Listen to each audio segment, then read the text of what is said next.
पहले स्टार्ट कर रहे हैं, which is determination of income and employment. ठीक है, नेशनल इनकम के बाद जो हमारी इंपॉर्टेंट यूनिट मानी जाती है वो यही मानी जाती है जो हाई स्कोरिंग यूनिट है। इस यूनिट की जो अच्छी बात है वो ये कि इसके अंदर याद करने वाले कॉन्सेप्ट्स कम है, समझने वाले ज्यादा है, यानी कि आप समझ कर भी इस यूनिट को अच्छे से प्रिपेयर कर सकते हो। ठीक है, तो स्टार्ट करते हैं इसको। तो सबसे पहले इसके अंदर हमारे पास है the definition of aggregate demand. देखो, तो एग्रीगेट डिमांड का मतलब है कि पूरी इकोनॉमी की डिमांड।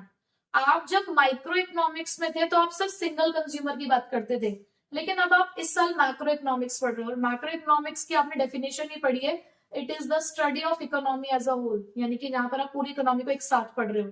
तो एग्रीगेट डिमांड में क्या होगा? It is the total value of final goods and services that all the sectors of the economy taken together are plan to buy at a given level of income during a period of time. यानी कि ये उन सभी लोगों की demand है, ये उन सभी फाइनल गुड्स एंड सर्विसेज की फाइनल वैल्यू है जो हमारी इकोनॉमी के सभी सेक्टर्स मांग रहे हैं, जो हमारी इकोनॉमी के सभी सेक्टर्स प्लान कर रहे हैं कि हम खरीदेंगे। कैसे खरीदेंगे? अपनी गिवन लेवल ऑफ इनकम पे खरीदेंगे, और एक पीरियड ऑफ टाइम की बात हो रही है यहाँ पे, यानी कैसे नहीं कि कभी भी, एक पीरियड ऑफ टाइम के बारे में बात कर रहे हैं यहाँ पे हम। अब हम एग्रीगेट डिमांड को अगर दूसरे नजरिए से देखो तो जितना हम डिमांड कर रहे हैं उतना हम खर्च भी कर रहे हैं ना। तो अगर हम दूसरी साइड से देखें इस एग्रीगेट डिमांड को, तो जितना हम डिमांड करते हैं उतना हम खर्च भी तो करते हैं ना। इसका मतलब जो एग्रीगेट डिमांड है वो किसके इक्विवेलेंट माना जा सकता है? टोटल एक्सपेंडिचर के। तो इसलिए देखो यहाँ लिखा हुआ है in other words that aggregate demand is equal to the total expenditure on consumption. Consumption क्यों? कि हाउस होल्ड तो कंजप्शन ही करता है। जब हाउस होल्ड डिमांड को रिप्रेजेंट करता है तो वो कंजप्शन के लिए रिप्रेजेंट कर रहा है, बट जब फर्म्स डिमांड को रिप्रेजेंट करती है तो वो इन्वेस्टमेंट को रिप्रेजेंट करती है। तो yes, it is equal to the total expenditure on consumption and investment that all the sectors of the economy, all the sectors में कौन कौन से सेक्टर्स आ गए? हमारे हाउस होल्ड है, फर्म्स है, गवर्नमेंट है, rest of the world. 4 sectors है हमारी इकोनॉमी के अंदर। हम हाउस होल्ड, फर्म्स जो इन्वेस्टमेंट करती है, हमारी गवर्नमेंट हो गई, और पूरा हमारा जो रेस्ट ऑफ द वर्ल्ड हो गया, इन तीनों सेक्टर्स के अलावा जो रेस्ट ऑफ द वर्ल्ड है वो। तो उन सभी के कंजप्शन एक्सपेंडिचर, इन्वेस्टमेंट एक्सपेंडिचर का जब हम सब टोटल निकालते हैं तो उसे ही कहते हैं एग्रीगेट डिमांड। तो अगर मैं सिंबॉलिकली कहूं तो एग्रीगेट डिमांड का मतलब क्या है? AD is equals to C plus I. ठीक है, जहां पे मैंने सिर्फ आई बोला है, AD is equals to C plus I plus G plus X minus M. ये 4 सेक्टर मॉडल में एग्रीगेट डिमांड है, बट क्योंकि आपके कोर्स में सिर्फ 2 सेक्टर मॉडल ही है, आपको पढ़ना है सिर्फ कंज्यूमर्स यानी कि हाउस होल्ड्स और फर्म्स के बारे में, तो हमारा जो फॉर्मूला है, हमारा जो एरिया है वो सिर्फ कहां तक रह जाएगा? AD is equals to C plus I. ठीक है, आगे चले। आगे हम आते हैं, देखो कंपोनेंट्स ऑफ एग्रीगेट डिमांड पे। ये जिन 4 सेक्टर्स के बारे में हम बात कर रहे हैं उनकी डिमांड को हम किस तरीके से डिवाइड करते हैं? सबसे पहला है private consumption expenditure. Private consumption expenditure का मतलब ये है हम लोग, यहाँ पे हम लोगों की बात हो रही है। ये हाउस होल्ड कंजप्शन के नाम से भी जाना जाता है, कि हम लोग जो कंजप्शन को रिप्रेजेंट करते हैं वो आता है प्राइवेट कंजप्शन एक्सपेंडिचर में। देखो जरा, it refers to the planned expenditure on final consumer goods and services by households. ये हाउस होल्ड्स के लिए रिप्रेजेंट कर रहा है। At a level of income during a period of time, this demand is influenced by the disposable income. Disposable income का मतलब होता है हमारी जेब में कितना पैसा है। सारे खर्चों को करने के बाद, सारे टैक्सेस को पे करने के बाद हमारी जेब में जो पैसा बचा है ना खर्च करने के लिए, डिस्पोजेबल, खर्च करने वाला पैसा, तो उस पर डिपेंड करता है कि हम कंजप्शन एक्सपेंडिचर कितना शो करेंगे। ठीक है, नेक्स्ट है investment expenditure. Investment expenditure represent करता है फर्म्स के खर्चों को। ठीक है, ये आपने ना कंपोनेंट्स ऑफ जीडीपी के नाम से भी पढ़ा हुआ है। जब आपने नेशनल इनकम पढ़ा होगा तो ये आपने कंपोनेंट्स ऑफ जीडीपी के नाम से भी वहां पर पढ़ा हुआ है, तो वही सेम चीज है, कुछ अलग नहीं है। It is a planned expenditure on new capital goods. देखो एक चीज और आप ध्यान से देखो, यहाँ था फाइनल कंज्यूमर गुड्स, और यहाँ बात हो रही है कैपिटल गुड्स की। ठीक है, कंज्यूमर गुड्स कौन से होते हैं आपको पता है? जो अल्टीमेट कंज्यूमर्स के लिए डायरेक्ट कंजप्शन के लिए रेडी है। लेकिन कैपिटल गुड्स कौन से होते हैं? जो फर्दर प्रोडक्शन में हेल्प करते हैं। By the producers during the period of time, these capital goods are in the form of machinery, building equipments, inventory, etc. अब इस इन्वेस्टमेंट के अंदर भी अलग अलग तरीके की इन्वेस्टमेंट हो सकती है, जैसे कि फिक्स कैपिटल पे इन्वेस्टमेंट, वही मशीनरी बिल्डिंग में पैसा खर्च करना, इन्वेंट्री पे पैसा खर्च करना, आप कोई रेजिडेंशियल कंस्ट्रक्शन करा रहे हो तो वहां पर आप पैसे खर्च कर रहे हो, वहां पैसा लगा रहे हो, तो वो भी आपकी इन्वेस्टमेंट एक्सपेंडिचर है। अभी जो लाइन है ये अभी नहीं पढ़ते हम कि केन्स ने कहा कि इन्वेस्टमेंट ऑटोनोमस होती है, वो अभी हमें नहीं पता कि क्या होती है, उसे छोड़ दो। अभी हमने ये पढ़ लिया कि इन्वेस्टमेंट एक्सपेंडिचर क्या होते हैं। उसके बाद गवर्नमेंट एक्सपेंडिचर, गवर्नमेंट कहाँ शो करती है एक्सपेंडिचर, गवर्नमेंट शो करती है एक्सपेंडिचर ऑन पब्लिक। गवर्नमेंट हम लोगों के लिए सोशल वेलफेयर के लिए जो पैसा खर्च कर रही है वो गवर्नमेंट एक्सपेंडिचर को रिप्रेजेंट करता है। जैसे कि गवर्नमेंट रोड्स बनवा रही है, रेलवे के ट्रैक्स बनवा रही है, उसके अलावा फ्लाईओवर्स बन रहे हैं, डिफेंस के लिए चीजें बनाई जा रही है, तो या गवर्नमेंट हॉस्पिटल्स खुल रहे हैं, गवर्नमेंट स्कूल्स खुल रहे हैं, तो ये सारा पैसा जो खर्च कर रही है गवर्नमेंट को, गवर्नमेंट के खर्चों को रिप्रेजेंट करता है। ठीक है, उसके बाद है नेट एक्सपोर्ट्स। देखो एक्सपोर्ट्स को एक्स से रिप्रेजेंट करते हैं सिंबॉलिकली, और एम होता है हमारा इंपोर्ट्स।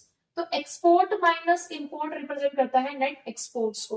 तो net exports rest of the world को शो कर रहा है कि हमने उनसे क्या सामान खरीदा और उन्होंने हमसे क्या सामान खरीदे का जो डिफरेंस है वो नेट एक्सपोर्ट्स है। ये पॉजिटिव भी हो सकता है, नेगेटिव भी हो सकता है। अगर आपके एक्सपोर्ट ज्यादा है तो ये पॉजिटिव आएगा, अगर आपके इंपोर्ट ज्यादा है तो ये नेगेटिव आएगा। तो देखो एडी की इक्वेशन हमें देखो यहाँ पे क्या दे रखी है, सी plus I plus G plus X minus है, ये बताई थी मैंने अभी आपको। अब क्योंकि हम यहाँ पर सिर्फ टू सेक्टर इकोनॉमी के बारे में ही बात कर रहे हैं तो हमारी इक्वेशन रह जाएगी सिर्फ ये, AD is equal to C plus I. ठीक है, अब आगे चलते हैं जरा, हमारे पास कुछ दो और तरीके की इन्वेस्टमेंट आपको पढ़नी है इसके अंदर, एग्जैम्प्ट और एक्सपोज्ड। यहाँ पर एग्जैम्प्ट का मतलब होता है प्लान और एक्सपोज्ड का मतलब होता है एक्चुअल। अब मैं अगर आपको बहुत सरल भाषा में कहूं कि हम सोचते कुछ है और होता कुछ और है, ये उसी के ऊपर बेस्ड है कि हम सोचते कुछ है और होता कुछ है। तो जब साल की शुरुआत होती है तो बहुत कुछ सोचते हैं ना कि यार ये करेंगे ये करेंगे, जैसे कि नया साल आने ही वाला है कुछ दिनों में, तो हमारे मन में बहुत सारी ये चीज होगी कि यार अब अगले साल तो ये काम जरूर करेंगे, अगले साल ये काम जरूर करेंगे। ऐसे ही कुछ चीजों के साथ आप पिछले साल भी एंटर हुए थे 2023 में, लेकिन क्या हुआ अंत में, क्या हुआ वही जो होना था, जो हो नहीं सकता था वही हो रहा है। ठीक है, तो जब साल की शुरुआत होती है तो हम भी ये सोचते हैं, एक जो इन्वेस्टर होता है, जो फर्म होती है, वो भी ये सोचते हैं कि हम इतनी इन्वेस्टमेंट करेंगे, उनकी प्लानिंग है कि इतनी इन्वेस्टमेंट हम करेंगे, वो एग्जैक्ट है। लेकिन एक्सपोज्ड क्या बताती है कि एक्चुअल में आपने कितनी इन्वेस्टमेंट की है। ठीक है, तो देखो जरा क्या डेफिनेशन है। एग्जैक्ट का मतलब सिंपली है प्लान, एक्सपेक्टेड और डिजायर्ड, जो हम चाह रहे हैं। So exact investment means the amount of investment which all the firms plan to invest, जो प्लानिंग करने की इन्वेस्ट करेंगे अलग अलग इनकम की लेवल पे, period in the beginning of the period, यानी कि शुरुआत में। ठीक है, इसको हम प्लान इन्वेस्टमेंट भी कहते हैं। उसके बाद लेकिन एक्सपोज का मतलब क्या है, एक्चुअल और रियलाइज्ड। तो exposed investment means the actual investment made in the economy. हमने वहां पे सिर्फ प्लानिंग की थी कि हम चाहते हैं कि इतनी इन्वेस्टमेंट हो जाए, लेकिन एक्सपोज क्या बताते हैं कि इतना आपने एक्चुअल में किया है। ये तो इन्वेस्टमेंट की बात हुई। अगर मैं सेविंग की बात करूं तो सेविंग को कौन रिप्रेजेंट करेगा, हाउस होल्ड्स। तो ऐसे हम हाउस होल्ड्स भी बिगिनिंग ऑफ द ईयर में हमने सोचा कि इतने सेविंग्स करेंगे, वो एग्जैक्ट सेविंग्स है, लेकिन एक्चुअल में कितने सेविंग कम कर पाए वो एक्सपोज सेविंग है। ठीक है, तो यहाँ पे आपको देखो सेविंग के बारे में भी लिखा हुआ है, exact saving refer to the saving expected to be made during the year, but ex post क्या है, it refers to the actual और realize saving during the year. ठीक, रिवीजन है, इसे थोड़ा हम जल्दी जल्दी चल रहे हैं, चलते हैं। हमने डिमांड पढ़ लिया क्या है, अब हम पढ़ने जा रहे हैं सप्लाई। देखो सप्लाई की हम बात करें माइक्रो इकोनॉमिक्स वाली, तो उसमें तो ये बोला गया कि सप्लाई रिप्रेजेंट करती है उन क्वांटिटीज को जो एक प्रोड्यूसर मार्केट में बेचने के लिए निकालता है, जिसमें उसकी विलिंगनेस है कि देखो स्टॉक और सप्लाई में फर्क होता है। स्टॉक का मतलब क्या होता है, भाई हमारे दुकान पे जितना भी सामान रखा हुआ है, गोडाउन में जितना सामान रखा हुआ है वो हमारा स्टॉक है, हमारा टोटल आउटपुट है। बट उस टोटल आउटपुट में से जितना हमने मार्केट में बेचने के लिए निकाला वो हमारी सप्लाई है। तो वो एक प्रोड्यूसर के बारे में वहां बात हो रही थी, लेकिन यहाँ किसके बारे में बात होगी, सारे प्रोड्यूसर्स के बारे में, टोटल जितना भी हमारे यहाँ पर आउटपुट बना हुआ है पूरी इकोनॉमी के अंदर, यहाँ उसकी बात करते हैं। तो एग्रीगेट सप्लाई क्या कहता है, it refers to the value of final goods and services planned to be produced by all the production units in the economy taken together during the period of time. Taken together का मतलब यही है कि यहाँ हम सारी production units को एक साथ लेकर आ रहे हैं। यहाँ से हम एक यूनिट के बारे में बात नहीं कर रहे हैं, हम सारी यूनिट्स के बारे में बात कर रहे हैं, ठीक है। It refers to the planned aggregate output. अब इसको उन्होंने आउटपुट से भी रिप्रेजेंट किया, क्यों? क्योंकि जितना सामान हम बेच रहे हैं दैट मीन्स उतना ही हमने बनाया होगा, उतना ही आउटपुट है।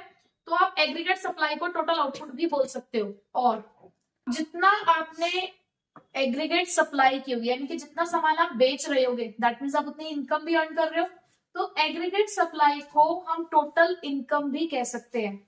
और इकोनॉमिक्स में इनकम को वाई से रिप्रेजेंट करते हैं, ठीक है, इतना पता है। तो जब आप यहाँ पर इनकम का कर्व बनाओगे तो एग्रीगेट सप्लाई का कर्व भी बनाया जाता है, ठीक है, यानी कि एग्रीगेट सप्लाई को नेशनल इनकम भी हम यहाँ पर कहेंगे न्यूमेरिकली, ठीक है। तो देखिए जरा, aggregate supply is same as national income. The total output of goods and services is equal to the factor cost planned to be incurred on producing this output, which producers expect to recover during the period. The cost include the expenditure on wages, rent, interest, profit by all the production units. देखो आप याद करो, national income में जब आप income method से calculate करते थे नेशनल इनकम, तो आप एनडीपीएफसी निकाला करते थे। तो एनडीपीएफसी में आप क्या डालते थे? Compensation of employees, operating surplus और मिक्स्ड इनकम, जिसमें मतलब ही क्या होता था? रेंट, इंटरेस्ट, वेजेस, प्रॉफिट, यही सब ना। तो देखो यही कह रहे हैं कि जब हम यहाँ पर निकालते हैं एग्रीगेट सप्लाई को तो उसके अंदर ये सारी कॉस्ट इंक्लूड होती है। आ गई ना factor income. So the sum of these factor incomes at the national level is termed as national income. जब इन्हीं सारी चीजों को हम नेशनल लेवल पे कैलकुलेट करते हैं तो वो नेशनल इनकम बन जाती है। तो यही रीजन है कि क्यों एग्रीगेट सप्लाई को नेशनल इनकम के इक्वल कहा गया। तो आप एग्रीगेट सप्लाई को नेशनल इनकम भी कह सकते हो, नेशनल आउटपुट भी कह सकते हो, ठीक है। अब इसके कंपोनेंट्स देख लो। हम इनकम को दो तरीके से रिप्रेजेंट कर सकते हैं, इसके दो कंपोनेंट्स है। देखो इनकम का पार्ट या तो हम कंज्यूम करते हैं या तो हम सेव कर रहे हैं, ठीक है, या तो हम कंज्यूम कर रहे हैं या फिर हम सेव कर रहे हैं। तो इसलिए इसको कहा गया C plus S, Y is equals to C plus S, यानी कि consumption plus saving. The major proportion of national income is spent on consumption and the balance is either consumed or saved, यानी कि या तो आप खर्च कर रहे हो या फिर आप सेव कर रहे हो, या आप कुछ पार्ट कंज्यूम कर रहे हो, कुछ पार्ट आप सेव कर रहे हो, ठीक है। अब यहां से जो हमारा चैप्टर स्टार्ट हो रहा है ना, ये हमारा न्यूमेरिकली भी इंपॉर्टेंट है। तो इसको आप थ्योरेटिकली समझ लोगे तो न्यूमेरिकली प्रॉब्लम ही नहीं आएगी। और बार बार यहां से ना आपको रिपीटेशंस मिलेंगे टॉपिक्स में, बार बार एक ही बात रिपीट होगी। तो ये बेस है अब आपके आगे के चैप्टर का, ठीक है। तो यहां से बहुत ध्यान से समझना। चलो सो पहला हमारे पास यहाँ पे टॉपिक आया कंजप्शन फंक्शन, जिसको बोला गया प्रोपेंसिटी टू कंज्यूम। प्रोपेंसिटी को बोला गया इंटेंसिटी, कितना हम कंज्यूम करते हैं या करना चाहते हैं। प्रोपेंसिटी टू यानी कि कितना हमारे कंजप्शन करने की एबिलिटीज है, बेसिकली आप उसे कह सकते हो। So consumption functions refers to the functional relationship between the consumption and national income, यानी कि ये बताता है कि आप अपनी इनकम का कितना पार्ट कंज्यूम करते हैं, वो क्या बताता है? Propensity to consume. तो इसको आप रिप्रेजेंट करते हो इस फंक्शन से, जहां पर C है आपका टोटल कंजप्शन, ये C बार इसको हम बोलते हैं ऑटोनॉमस कंजप्शन। अभी बताते हैं उसको कि वो क्या होता है। B होता है यहाँ पर हमारे पास MPC, marginal propensity to consume, और Y तो हमारे पास है नेशनल इनकम, ठीक है। अब हम कर्व्स पे आते हैं जरा। सबसे पहले हम कर्व को समझते हैं, उससे हमें कॉन्सेप्ट थोड़ा सा और क्लियर होगा। अब कर्व के अंदर अगर हम देखें तो सबसे पहले मैंने आपको यहाँ पे जो फर्स्ट डायग्राम यहाँ पे बना रखा है उसमें आपको एक हॉरिजॉन्टल लाइन दिखाई दे रही है which is parallel to the X axis, ठीक है। ये जो आपको लाइन दिखाई दे रही है पैरेलल टू एक्स एक्सिस, ये है हमारा इन्वेस्टमेंट कर्व। अब ये इन्वेस्टमेंट कर्व यहाँ पे क्या रिप्रेजेंट कर रहा है कि हमारे पास यहाँ पे डिफरेंट लेवल्स ऑफ इनकम है, ABCD, ये कुछ भी पॉइंट्स हो सकते हैं, 100, 200, 300, आप कुछ भी इसको फिलहाल असाइन कर सकते हो। बट लेवल्स ऑफ इनकम तो चेंज हो रही है, लेकिन उस इनकम के लेवल से इन्वेस्टमेंट तो चेंज नहीं हो रही है।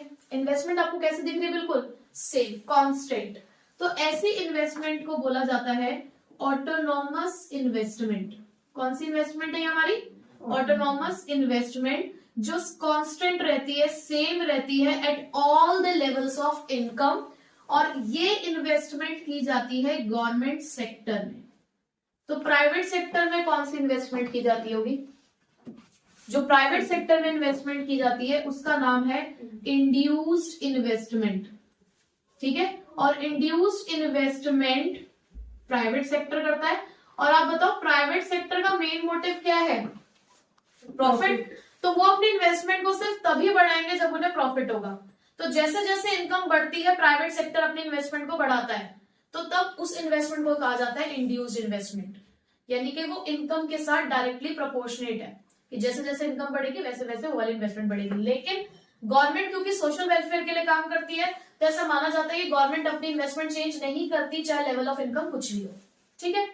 उसके बाद हमने ये सी फंक्शन पढ़ा, यानी कि कंजप्शन फंक्शन। और कंजप्शन फंक्शन के बारे में हमने बहुत सारी बातें पढ़ी और ये सबसे ज्यादा इंपॉर्टेंट है इस चैप्टर के अंदर कि कंजप्शन फंक्शन का रोल क्या है, क्योंकि आपको न्यूमेरिकली भी थ्योरेटिकली भी इसके साथ डील करना है। तो सबसे पहली बात हम ये देखें कि कंजप्शन फंक्शन के अंदर यहाँ पे जीरो लेवल ऑफ इनकम है, but zero level of income पर भी आपका कंजप्शन जीरो नहीं है।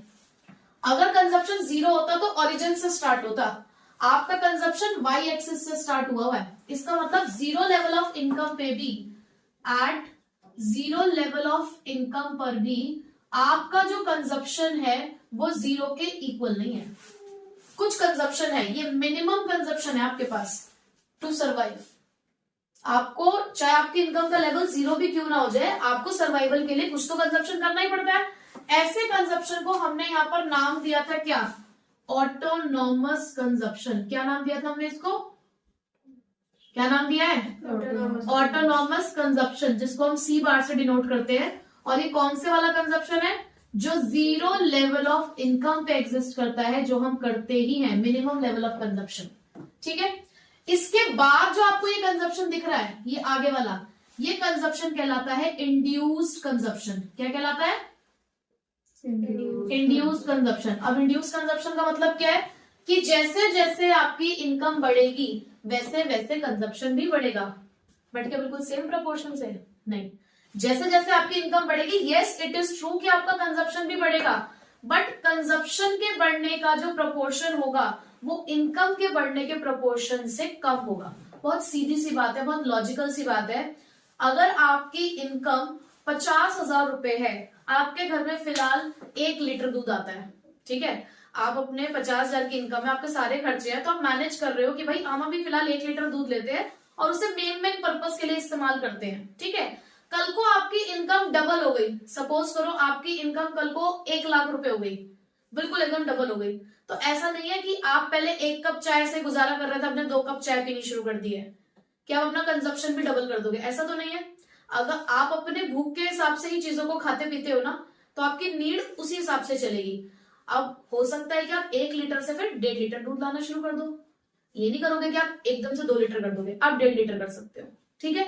तो जैसे जैसे इनकम बढ़ती है वैसे वैसे प्रोपोर्शन भी बढ़ता है, वैसे वैसे कंजप्शन भी बढ़ता है, बट उसके बढ़ने का प्रोपोर्शन कंजप्शन के बढ़ने के प्रोपोर्शन से क्या रहता है? कम। कि मैंने ना आपको कंजप्शन के पैटर्न के बारे में कुछ बातें बताई। पहली बात तो ये कि जीरो लेवल ऑफ इनकम पर भी कुछ कंजप्शन एग्जिस्ट करता है, जिसको हम क्या बोलते हैं? Autonomous consumption. फिर एज इनकम इंक्रीजेस, आपको पता है ना इनकम को वाई से डिनोट करते हैं, तो as income increases consumption also increases but by lesser proportion, लेकिन कम प्रोपोर्शन से, जितने से इनकम बढ़ रही है उससे कम। ये जो मैंने आपको बातें बताई है ना, इसका नाम है, इसे बोलते हैं कीनीशियन साइकोलॉजिकल लॉ ऑफ कंजप्शन, यानी कि कीन्स ने इसको डिराइव किया था इस लॉ को, ठीक है। कीन्स ने, ये हमारे साइकोलॉजी से रिलेटेड ये हमारा लॉ है जिसको उन्होंने डिराइव किया था, इसलिए उन्हीं के नाम पर इसको रख दिया गया कीनीशियन साइकोलॉजिकल लॉ ऑफ कंजप्शन, ठीक है। यहां तक क्लियर हो गया आप लोगों? तो अब देखो कर्व आपको कैसा दिखा, ये आपकी इन्वेस्टमेंट हो गई। इन्वेस्टमेंट क्यों पैरेलल टू एक्स एक्सिस है? Because it is constant at all the levels of income. जो कंजप्शन कर्व है वो क्यों जीरो लेवल से स्टार्ट नहीं हुआ ओरिजिन से? Because at zero level of income some minimum amount of consumption is always there. After that, as income increases, consumption will also increase, but by the lesser proportion than increase in income. ठीक? अब इन दोनों का summation ही तो होता है AD. हमने AD का formula क्या पढ़ा था? C plus I। 2 sector model में एग्रीगेट डिमांड किसके बराबर है? C plus I के। तो इन दोनों का समेशन है हमारा एग्रीगेट डिमांड, इसलिए देखो ये ऊपर प्लेस हुआ है। ठीक है, कर्व क्लियर हो गया। उसके बाद आते हैं हम एग्रीगेट सप्लाई पे। एग्रीगेट सप्लाई में ऐसा कुछ आपको खास नहीं है। जीरो लेवल पे, मतलब जब इनकम आपकी जीरो भी तो हो सकती है, इसलिए आपका जो एग्रीगेट सप्लाई कर्व है वो आपका ओरिजिन से स्टार्ट हो रहा है। अब मैं इसको इनकम क्यों कह रही हूँ, मैंने एक बात आपको लास्ट क्लास में बताई थी कि एग्रीगेट सप्लाई हमारी इनकम को रिप्रेजेंट करता है। एएस लिखू वाई लिखू, बात एक ही है। और क्योंकि zero level of income exist करती है तो इसलिए ओरिजिन से स्टार्ट होता है, फिर धीरे धीरे जैसे जैसे आपका आउटपुट बढ़ेगा आपकी इनकम भी बढ़ती चली जाएगी। ठीक है, तो इसलिए straight line 45 degree straight line होती है। ठीक है, अपवर्ड स्लोपिंग। और ये भी आपका जो कंजप्शन कर्व भी है, एग्रीगेट डिमांड कर्व भी है, वो भी कैसा है, अपवर्ड स्लोपिंग। एग्रीगेट सप्लाई की जो इक्वेशन है वो है C प्लस S। ठीक है, एग्रीगेट सप्लाई यानी कि कंजप्शन प्लस सेविंग। अभी यहाँ पर आपने कंजप्शन कर्व तो सीख लिया, लेकिन सेविंग कर्व अभी पढ़ना बाकी है। नेक्स्ट है propensity to consume. Propensity to consume का मतलब होता है कि आप अपनी इनकम का कितना प्रपोर्शन खर्च करते हो। प्रोपेंसिटी यानी कि आप कितना खर्च कर रहे हो या करना चाहते हो, कह सकते हो। ठीक है, तो प्रोपेंसिटी टू कंज्यूम को हमने 2 पार्ट्स में यहाँ पे डिवाइड किया है, एपीसी और एमपीसी। एपीसी की फुल फॉर्म है एवरेज प्रोपेंसिटी टू कंज्यूम, और एमपीसी है हमारा मार्जिनल प्रोपेंसिटी टू कंज्यूम। अब जो एपीसी है वो क्या बताता है, एपीसी बताता है कि आपके टोटल इनकम के कॉरस्पॉन्डिंग लेवल ऑफ कंजप्शन कितना है, यानी कि जितनी भी आपकी इनकम है उसका कॉरस्पॉन्डिंग लेवल ऑफ कंजप्शन कितना है। एक इनकम के लेवल पे कितना आप कंजप्शन करते हो वो क्या डिस्क्राइब करता है, एपीसी। तो इसलिए इसका फॉर्मूला भी है C/Y। सपोज करो मैंने कहा कि मेरी इनकम का लेवल 100 है और उस 100 के लेवल पे मैं कंजप्शन करती हूँ 50, तो मैंने कहा बताओ एपीसी कितना है, तो आप क्या करोगे 50/100, जो कि क्या दिखाएगा 0.5। ये क्या रिप्रेजेंट करता है कि आप अपने इनकम का 50% खर्च कर देते हो। ठीक है, कि आप अपने इनकम का 50% क्या कर देते हो, कंज्यूम कर लेते हो बेसिकली। तो एपीसी क्या डिस्क्राइब कर रहा है, ये भी तो आपकी इंटेंसिटी शो कर रहा है ना कंजप्शन की, कि कितना आप कंज्यूम कर रहे हो। वही चीज मार्जिनल प्रोपेंसिटी टू कंज्यूम क्या बताती है, चेंज, एडिशनल, कि आपकी इनकम में जो चेंज हुआ उससे आपके कंजप्शन में कितना चेंज आया। इसको बोला भी जाता है it is the ratio of change in consumption to the change in income, यानी कि इनकम में चेंज होने की वजह से कंजप्शन में कितना चेंज होता है उसे दिखाता है एमपीसी। यानी कि यहाँ पर चेंज पता चलता है, यहाँ टोटल पता चलता है। एक तरीके से ये तो एवरेज ही है। ठीक है, अब इनकी कुछ प्रॉपर्टीज है। प्रॉपर्टी क्या है, पहला आपसे प्रॉपर्टी पूछा जा सकता है इनकी वैल्यूज के बारे में, कि क्या कभी भी एपीसी 0 के बराबर हो सकता है। क्या एपीसी 0 के बराबर हो सकता है, खुद सोचो। 0 के बराबर होने का मतलब है C 0 होना चाहिए। क्या C कभी 0 हो सकता है, कंजप्शन 0 हो सकता है, नहीं। तो आपके लिए पहली प्रॉपर्टी ये बन गई कि APC can never be 0 as consumption can never be 0। क्योंकि कंजप्शन कभी 0 नहीं होता, ऑटोनॉमस कंजप्शन होता ही है। दूसरा, क्या एपीसी 1 के बराबर हो सकता है, बताइए क्या एपीसी 1 के बराबर हो सकता है। चलो इसको समझने से पहले एक और चीज समझते हैं फिर।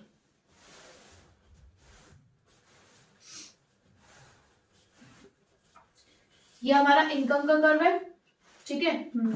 ये हमारा हो गया कंजप्शन का कर्व, ठीक है। अब अगर हम देखें कि स्टार्टिंग के पॉइंट पर, यानी कि ये इनकम के लेवल्स हो गए हमारे और ये आपके कंजप्शन का लेवल है। स्टार्टिंग में हमने देखा कि 0 लेवल ऑफ इनकम पे कंजप्शन है, धीरे धीरे जैसे जैसे इनकम बढ़ रही है कंजप्शन भी बढ़ रही है, लेकिन स्टार्टिंग में हमको ये देखने को मिल रहा है कि कंजप्शन ज्यादा है और इनकम कम है।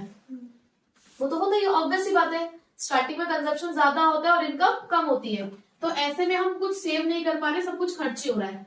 बट इस लेवल पे जब हम आए तो कंजप्शन और इनकम बराबर हो गए, यानी कि जितना हम कमा रहे हैं उतना ही हम खर्च भी कर रहे हैं, कुछ बच नहीं रहा जेब में।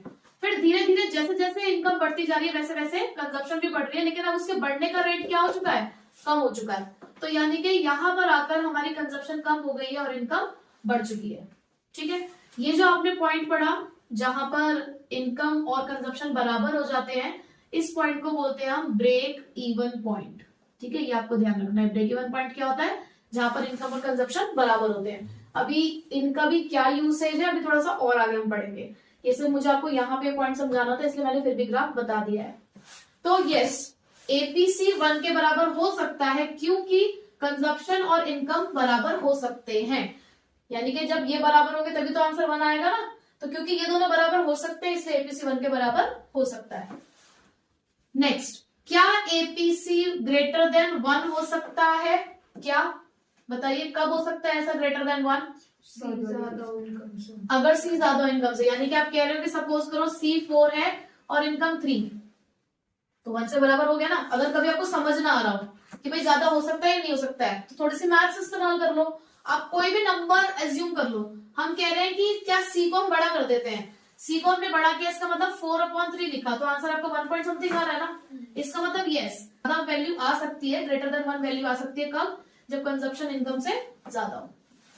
क्या एपीसी की वैल्यू लेस देन 1 हो सकती है? ये सिचुएशन कर दो तो 0 पॉइंट समथिंग, तो यस, एपीसी लेस देन 1 भी हो सकता है जब कंजप्शन कम हो। किससे? इनकम से। तो देखो एपीसी की वैल्यू 0 नहीं हो सकती, 1 के बराबर हो सकती है, 1 से ज्यादा भी हो सकती है, 1 से कम भी हो सकती है। बट कम कितनी हो सकती है? क्या नेगेटिव जा सकती है? सोचो। नहीं। क्या नेगेटिव जा सकती है? क्या एपीसी नेगेटिव हो सकता है? अगर एपीसी का नेगेटिव होना है इसका मतलब दोनों में से कोई एक नेगेटिव हो। इनकम नेगेटिव हो सकती है क्या? इनकम तो 0 से स्टार्ट हो सकती है फिर उसके बाद बढ़ती है। क्या कंजप्शन नेगेटिव देखा आपने? कंजप्शन तो कभी नेगेटिव होता ही नहीं है। तो APC can never B negative. APC की वैल्यू कभी नेगेटिव नहीं होगी, 0 भी हो जाएगी, 1 से कम भी रह सकती है, 1 से ज्यादा भी हो सकती है, 1 के बराबर भी हो सकती है, लेकिन नेगेटिव नहीं हो रही है। अब 6th property, APC falls with increase in income. यानी कि जैसे जैसे आपकी इनकम बढ़ती है वैसे वैसे आपका एपीसी फॉल होता है। क्यों? रीजन इस डायग्राम में ही आपके पास। आप देखो जैसे जैसे आपकी इनकम बढ़ रही है आपका कंजप्शन का लेवल कम हो रहा है। मैं कह रही हूँ प्रोपोर्शन कम हो रहा है। मैं ये नहीं कह रही हूँ कि जैसे जैसे आपकी इनकम बढ़ती है वैसे वैसे आप कंजप्शन कम कर रहे हो। नहीं, आप कंजप्शन कम नहीं कर रहे हो, उसको खर्च करने का प्रोपोर्शन कम कर रहे हो। क्योंकि देखो नीड्स हमारी ऐसा नहीं है ना, वही वाली बात होगी कि देखो खाने, चाहे जेब में जितना मर्जी पैसा हो, अगर इंसान की खाने की भूख 3 रोटी की है तो वो 3 ही खाएगा। ये नहीं कि उसके जेब में अनगिनत पैसा है तो वो ठूसता ही जाएगा, ऐसा नहीं हो सकता। तो एपीसी यही रीजन है कि क्योंकि हमारा कंजप्शन का प्रपोर्शन कम हो जाता है, इसीलिए इनकम के बढ़ने से एपीसी फॉल होता है। ठीक है, एपीसी की प्रॉपर्टीज क्लियर। एमपीएस पे आते हैं अब, एमपीसी सॉरी।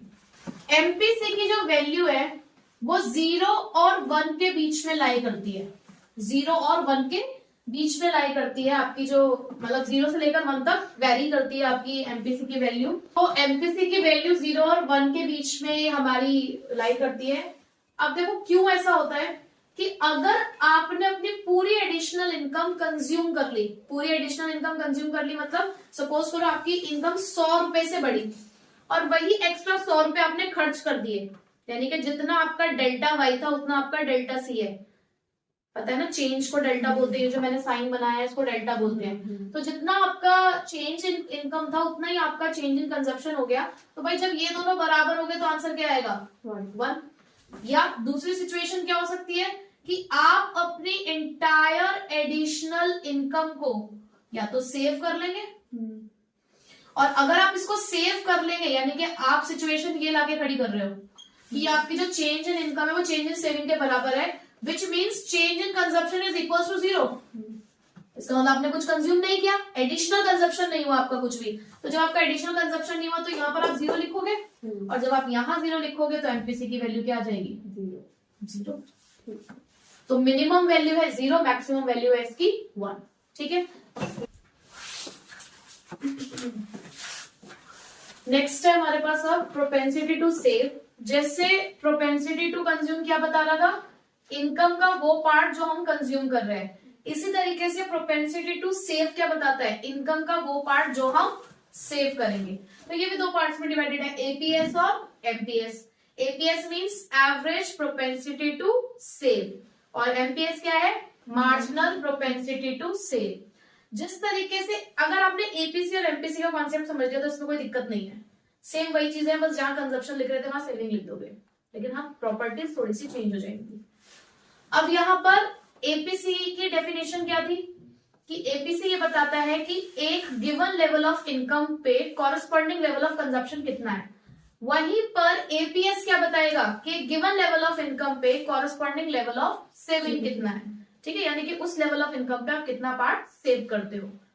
ये क्या बताएगा, इनकम में चेंज हो जाने की वजह से आप कितना सेविंग में चेंज करते हो, उसको हम एमपीएस कहते हैं। ठीक है, अब इनकी भी अपनी अपनी प्रॉपर्टीज है भाई। अब अगर मैं एपीएस की प्रॉपर्टीज के बारे में बात करूं, एपीएस की प्रॉपर्टी सबसे पहले यही मैं आपसे पूछना चाहूंगी कि क्या एपीएस 0 के बराबर हो सकता है। अगर 0 के बराबर हो सकता है का मतलब क्या है भाई, यहाँ 0 आना चाहिए, यानी कि सेविंग 0। यस, बिल्कुल ऐसा हो सकता है कि सेविंग हमारी 0 हो जाए, तो इट इज पॉसिबल। तो क्योंकि सेविंग 0 हो सकती है, इसलिए एपीएस भी 0 हो सकता है। क्या एपीएस 1 के बराबर हो सकता है। 1 के बराबर होने का मतलब है सेविंग और इनकम बराबर हो जाए, जितना आप कमा रहे हो उतना आपने बचा लिया, इसका मतलब खर्च नहीं किया। ऐसा हो सकता है कि आप खर्च ना करो, कंजप्शन 0 हो सकता है क्या, कभी कभी नहीं हो सकता। तो एपीएस 1 के बराबर नहीं हो सकता। चलिए अगली बात, क्या एपीएस ग्रेटर देन 1 हो सकता है। ग्रेटर देन 1 कब होगा, जब सेविंग इनकम से ज्यादा होगी। ये तो पॉसिबल ही नहीं है, तो ये ग्रेटर देन 1 नहीं हो सकता। उसके बाद क्या एपीएस लेस देन 1 हो सकता है। हो सकता है कब, जब आपकी सेविंग इनकम से कम हो। जब सेविंग इनकम से कम होगी तो यस, ये लेस देन 1 हो सकता है। बट कम भी कितना हो सकता है, क्या नेगेटिव जा सकता है। कब नेगेटिव जा सकता है, जब सेविंग नेगेटिव होगी, यानी कि दोनों में से कोई एक नेगेटिव हो। इनकम तो नेगेटिव होगी नहीं, यानी कि जब आपकी सेविंग नेगेटिव होगी। सेविंग नेगेटिव कब होगी, डिसेविंग्स, यानी कि जब आपका कंजप्शन इनकम से ज्यादा होगा। ऑटोनोमस कंजप्शन की जो सिचुएशन होती है वो नेगेटिव सेविंग को ही शो करती है, क्योंकि आप जब ना खर्चा कर रहे हो, इनकम तो तुम्हारी है नहीं, आमदनी अठन्नी खर्चा रुपया। क्यों ईशान हंस रहे हो तुम। आमदनी अठन्नी खर्चा रुपये वाला सीन क्या है कि भाई आप पैसा कम कमा रहे हो, खर्चा ज्यादा कर रहे हो, तो एक्स्ट्रा खर्चा कहां से कर रहे हो, आप अपनी सेविंग्स का इस्तेमाल करके। सेविंग्स कम हो रही है तो वो नेगेटिव सेविंग्स होंगी आपकी। ठीक है, उसके बाद लास्ट इसकी property, APS increases with increase in income. Reason, saving बढ़ेगी, इनकम बढ़ेगा। जैसे जैसे इनकम बढ़ती है वैसे वैसे हमारा एपीसी कम होता है। ध्यान करो, जैसे जैसे इनकम बढ़ती है हम अपना एपीसी कम करते हैं ना, इनका कंजप्शन का प्रोपोर्शन कम करते हैं। अगर कंजप्शन का प्रोपोर्शन कम हो रहा होगा, इसका मतलब सेविंग्स बढ़ रही होंगी ना, सेविंग का प्रोपोर्शन बढ़ रहा होगा। इसलिए जैसे जैसे आपकी इनकम बढ़ेगी वैसे वैसे एपीएस बढ़ेगा। ठीक है, चलो जी, अब मुझे जरा थोड़ी सी बात एमपीएस के बारे में बता दो। इसकी वैल्यू कहां से कहां तक लाई करती होगी, वही 0 और 1। सेम यहां पर भी वही कहानी मैं कहूं कि अगर आप अपनी एंटायर एडिशनल इनकम को सेव कर लोगे, जितना आप एडिशनल कमा रहे हो, 100 रुपए एडिशनल कमाए, उसे आपने उठा के साइड में रख दिया, तो इसका मतलब एमपीएस की वैल्यू क्या आ गई, 1 के बराबर, जब दोनों सेम हो गए। या आपने अपनी एंटायर एडिशनल इनकम खर्च कर दी, इसका मतलब इन दैट केस सेविंग क्या हो गई आपकी, 0। गुलाब का फूल लगा है ये ठीक है, तो यहाँ पे इंटायर इनकम अगर सेव हो गई, सॉरी इंटायर इनकम अगर खर्च हो गई तो सेविंग 0, एडिशनल इनकम कुछ नहीं करी आपने। जब एडिशनल इनकम कुछ नहीं करी, यहाँ 0 आया, आपकी इसकी वैल्यू क्या आ गई, 0। ठीक है, तो ये आपको सेम वही वाली सिचुएशन जैसे हमने एमपीसी में पढ़ा। क्लियर हो गए दोनों कंसेप्ट। अब रिलेशनशिप ध्यान रखना, एपीसी प्लस एपीएस किसके बराबर होते हैं, 1 के। इसी तरीके से एमपीसी प्लस एमपीएस किसके बराबर होते हैं, 1 के। ये बात आपने ध्यान रखनी है क्योंकि ये आपको न्यूमेरिकली हेल्प करेगा। ठीक है।